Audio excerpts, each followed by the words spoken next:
Students, this is Gemax. Example 4.12. Find the principal value of first subdivision cosecant inverse of -1, second subdivision secant inverse of -2. So inverse trigonometric functionல mostly நம்ம sin inverse, cos inverse, tan inverse answer கண்டுபிடிப்போம். இந்த cosecant inverse secant inverse வந்தா அப்படியே sin inverse, cos inverse change பண்ணிடும். சரியா? So first subdivision எப்படி solve பண்றோம் பாருங்க. Cosecant inverse of -1. So இன்ட்ல நான் கொடுத்துரும் பாருங்க. cosecant inverse x அப்படின்னா நம்ம எப்படி எழுதிக்கலாம்? sin inverse of 1/x எழுதிக்கலாம். அதாவது இந்த x வர ஃபங்க்ஷனை sin inverse மாத்தும் போது 1/x எழுதிக்கலாம். அது மாதிரி x க்கு நம்மளுக்கு என்ன இருக்கு? -1 அப்படின்னு இருக்கு. அப்ப sin மாத்தும் போது sin inverse of -1/1 அப்படின்னு அர்த்தம். sin inverse of -1னா இங்க -1. sin inverse பாருங்க. sin inverse of -x னா -sin inverse x. அப்ப இந்த மைனஸ் வெளியில வந்துச்சுன்னா நம்மளுக்கு minus sin inverse of 1.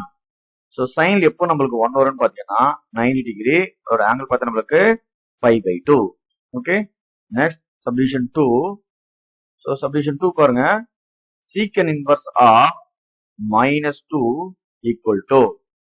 So இன்ட்ல பாருங்க, secant inverse x எப்படி எழுதலாம்? cos inverse of 1/x எழுதலாம்.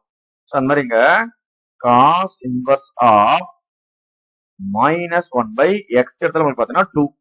Okay, so cos inverse of minus, cos inverseல மைனஸ் வந்துச்சுன்னா அது எப்படி எழுதலாம் பாருங்க, இன்ட்ல π - cos x எழுதலாம். ஓகே, அப்ப இது எழுதும்போது π மைனஸ், சரிங்களா, cos inverse x, x இடத்துல 1/2 தான். ஏன்னா மைனஸ் பொறுத்து தான் π - எழுதியாச்சு.